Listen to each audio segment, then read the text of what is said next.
一博，原谅我不知道该怎么当面跟你说这些话，毕竟是我错了，我怕你影响我的事业。目前我只想专心工作，我们就到这吧。这一年谢谢你。他已经读过上百遍，信中的每一个字，每一个标点符号，他都能背下来。你打算瞒我到什么时候？王一博握住他的肩膀，让他和自己面对面，两人的脸都泪水洗礼。到我痛得不能再痛的时候，对生活不存一点希望的时候，还是在等我会不爱你的时候？王一博红着眼睛，那你真的快要成功了，只是最后一点我还是不争气的做不到。原来在他不知道的情况下，肖战早已经为他扫清了前路所有的障碍，为他铺就一片坦途。王一博早已泪流满面，心里又止不住的心疼。明明就是两个人的事，他却一个人全都扛了。你凭什么认为你离开我，我就会好过？你那么了解我，怎么会不知道那些外人对我的重伤根本伤不到我分毫？你怎么会不知道我最在意的明明就是你，也只有你？我恨你，恨你的自作主张，恨你对我的不信任，我更恨你那些自以为是的想法。王一博双手捧住了肖战的脸，用大拇指擦拭掉又要夺眶而出的泪。因为我爱你，我愿意忍受这一切，我希望你过得快乐，不再受到困扰和伤害。但现在你哭了。肖战心痛到无以复加，就像有把刀在绞着自己的心，痛到麻木还不肯停止。醒悟的疼痛感从心里扩到了全身上下，忽然脑部一片空白，记忆力已没有在，心在浮沉，要想辩驳，要想述说都没了气力。这类感觉将他引向冰凉的崩溃。王一博把头抵在了肖战的肩，语气有些委屈，像是带着那些煎熬日子里的彷徨和失落。你装得太像了，差一点我就相信你真的不爱我了。肖战心里有万语千言，但所有的话都如鲠在喉。他看着脸色蜡黄的一博，轻轻地拉着他的手。几天来的痛苦挣扎和眷恋思念，让他抑制不住地低下头，在一博的嘴上吻了一下。肖战可以感觉到王一博身体在轻微的颤抖。一博，别哭了，我错了。肖战已经发不出任何声音。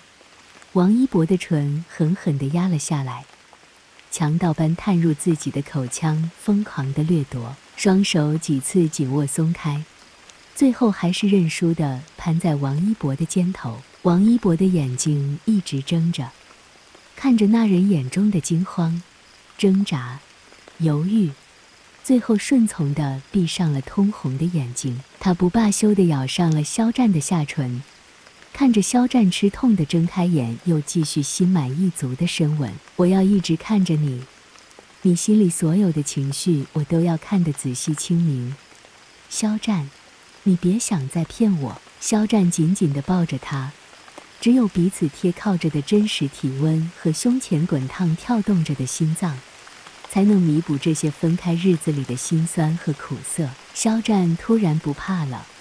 王一博说得对，外界有着各种各样的质疑声音，有的是人在明里暗里的使着坏，可自己并不觉得艰难，而当时自己愚蠢的决定却着实把两个人都伤了个彻底。而此刻王一博的怀抱却像是转移因子，把所有辛酸都换成了甜。温热的吞吐气息像是穿透了王一博的躯体，直接落在了他心底的柔软面，让他整颗心都胀痛起来。手臂猛然收力，像是想把眼前这整个人揉进身体。他们一定抢不过你。肖战眼中灿如星辉的光芒终是熬过了黑夜白昼，穿越星河白露又归于眼底。深切的思念和失而复得的欣喜让他变得更加温柔。这个男孩因为爱把心里那些短暂的怨念幻化成了对自己更浓郁的柔情，指腹轻轻拂过他的眼角，马上也变得一片湿润。那人的泪腺像是卸掉了开关，眼泪直流而下。王一博慌了，多少次他躲在被窝里失声痛哭的时候，想着肖战是不是也会有一丁点的难过，会不会也在为对自己不舍哭着，哪怕能流一滴泪也是好的。可是现在，在这个破镜重圆的夜晚，肖战一言不发地哭着，他的心跟着狠狠地痛着。他突然理解了肖战，他有多怕肖战难过，肖战就有多怕他被舆论淹没，所以决心做出割舍，哪怕离开自己以后，他也是分秒都不再快乐。王一博又一次红了眼，转头更不知道怎样哄住他泛滥成灾的泪水。唇瓣的柔软触觉流转在王一博的脸颊，破碎过的心已经被治愈得毫无痕迹，甚至那贪玩的猫爪又一次在自己心上撩拨，痒痒的，软软的。肖战的眼睛因为哭过显得雾气朦胧，眼尾红红的样子简直我见犹怜。王一博不多做思考地低下头吻了上去，一只手禁锢住肖战的脑袋，让他可以不那么吃力。天气还依旧寒冷，可是还好星星依旧挂在夜空闪烁着。王一博和自己的手此刻也紧紧握在一起，两个人就这样在沙发上静静地抱着。过了一会儿，肖战低头看看一博，发现他已经睡着了。回想起来，似乎他没有见过一博脆弱的样子，在他面前，他永远充满活力地笑着。辛苦的工作他不怕，世俗的眼光他不怕，可肖战的不辞而别，若即若离，无奈诀别，却把这个天不怕地不怕的男孩子彻底打垮了。他心里万分愧疚，不知道怎么来弥补自己对他的伤害。他慢慢地把一博的头放在靠枕上，想要去给一博做点吃的。刚站起来，一博就抓住他的手，去哪儿？我去买点菜，给你做点吃的，你好好在这睡一觉吧，我马上就回来。肖战蹲下来说，不行。一博坐起来，你要是再消失了怎么办？我跟你一起去。